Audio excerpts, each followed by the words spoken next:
ಆತ್ಮೀಯ H16 news ಅರ್ಥಾತ್ ಹೇ ಸಿದ್ದರಾಮ್ ವೀಕ್ಷಕರೇ, ನಾನು ನಿಮ್ಮವ MI ಅಥವಾ ಮಲ್ಲಪ್ಪ ಜೋತಾವರ. ಆತ್ಮೀಯರೇ,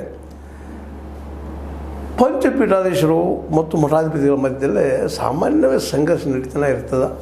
ಒಂದು ಕಡೆ ಬಸವಣ್ಣವರ ಫಾಲೋವರ್ಸು, ಇನ್ನೊಂದು ಕಡೆ ಪಂಚಪೀಠಾಧೀಶರು, ಒಂದು ಶೈವ ಫಾಲೋವರ್ಸು, ಇವ್ರ ನಡುವೆ ತಿಕ್ಕಾಟ ನಿರಂತರ ಅದ.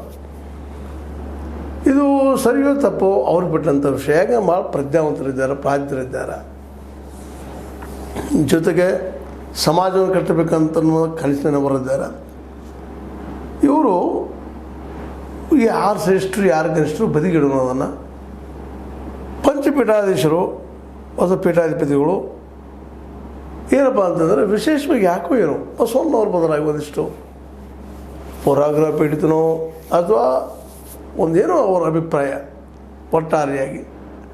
ಆದರೆ ಒಂದು ವೇಳೆ ಇವರು ವೀರಶೈವರು ಸಪ್ರೇಟ್ ಧರ್ಮ ಅಂತ ಅನ್ನೋದಾದ್ರೆ ಅಡ್ಡಿಲ್ಲ, ಹೇಳಿ ಎಂತ ಖರಾರಿಲ್ಲ. ಯಾಕಂದರೆ ಶೈವ ಅಂದರೆ ಶಿವನ ಆರಾಧಕರು ನಾವಪ್ಪ, ನಮ್ಮ ಸಪ್ರೇಟ್ ಧರ್ಮ ಅಂಥೇಳಿ.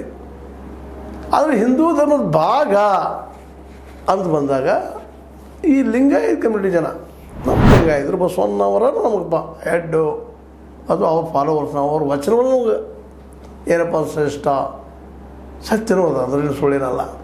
ಯಾಕಂದ್ರೆ ನಿಜವಾದ ಲಿಂಗಾಯತ ವಚನವನ್ನು ಪಾಲಿಸ್ತಾ ಇರ್ತಾನೆ, ವಚನವನ್ನು ಬದುಕ, ವಚನಗಳಲ್ಲಿರುತ್ತಿರುವಂಥ ದಾರಿನ ನಮಗೆ ದಾರಿ, ಅದು ನೇರ ವಚನಗಳು ಬಸವಣ್ಣವರಿಂದ. ಅವು ಕಲುಷಿತ ಆಗಿರ್ಬೋದಿಲ್ಲ ಅಂತಲ್ಲ, ಎಲ್ಲ ವಚನಗಳು ಅತ್ಯಂತ ಸ್ಪಷ್ಟವಾಗಿ ಶುದ್ಧವಾಗಿ ಸಿಕ್ಕವಂತ ಹೇಳುವುದಿಲ್ಲ.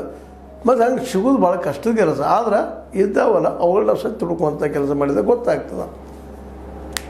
ಈ ಒಂದು ವೀರಶೈವ ಪದಗಳನ್ನು ಬಳಸಿ ಮಾಡಿದ್ದಾರೆ, ಅದಕ್ಕೆ ಅವರು ನಮ್ಮ ವೀರಶೈವ ಪದವನ್ನು ಮುಂದುವರಿಸ್ಕೊಂಡು ಹೊಂಟಂಥವ್ರು ನಾವು ವಾದ ಮಾಡ್ಬೋದು ಬಸವಣ್ಣವ್ರ ಬದಲಾಗಿ. ಆದರೆ ಅವೆಲ್ಲ ವಿಚಾರಗಳನ್ನ ಇವತ್ತು ನಾವು ಹಿಂದೂವಾದಿಗಳ ದಿನ ಕರ್ಕೊಳ್ತಾರೆ, ಹಿಂದುತ್ವವಾದಿಗಳ ದಿನ ಕರ್ಕೊಳ್ತಾರೆ. ಆ ವಿಚಾರಗಳನ್ನು ಮತ್ತು ಬಸವಣ್ಣವರ ವಿಚಾರಗಳನ್ನು ನೋಡಿಕೊಂಡಾಗ ಸಹಜವಾಗಿ ಬಸವಣ್ಣವ್ರು ಅವತ್ತಿನ ಕ್ರಾಂತಿಕಾರರು ಅನ್ನೋದ್ರಲ್ಲಿ ಎರಡು ಮಾತಿಲ್ಲ. ಯಾಕಂದರೆ ಬಸವಣ್ಣವರು ಮೊದಲನೇದಾಗಿ ಧರ್ಮ ಮತ್ತು ಜಾತಿಯನ್ನು ಬೆರಳು ಮಾಡಿಬಿಡ್ತಾರೆ. ಅವರು ಧರ್ಮ ಜಾತಿ ಜೋಡ್ಸೋಕೆ ಹೋಗೋದಿಲ್ಲ. ಅವರು ದೈವೇ ಧರ್ಮದ ಮೂಲವಯ ಒಂದು ಮಾತನ್ನು ಮುಗಿಸ್ಬಿಟ್ಟಿದ್ದಾರೆ. ಅವರು ಯಾವ ಹಿಂದೂ ಅಂತ ಹೇಳಿಲ್ಲ, ವೀರಶೈವ ಅಂತ ಹೇಳಿಲ್ಲ, ಮತ್ತೊಂದು ಹೇಳಿಲ್ಲ, ಇಲ್ಲಂತಲ್ಲ. ವೀರಶೈವ ಅಂದರೆ ಶಿವನ ಪ್ರಭಾವನೂ ಅವ್ರ ಮೇಲೆ ಆಗಿದೆ. ಯಾಕಂದರೆ ಇವತ್ತು 800-900 ವರ್ಷ ಹಿಂದಿನ ಮಾತು.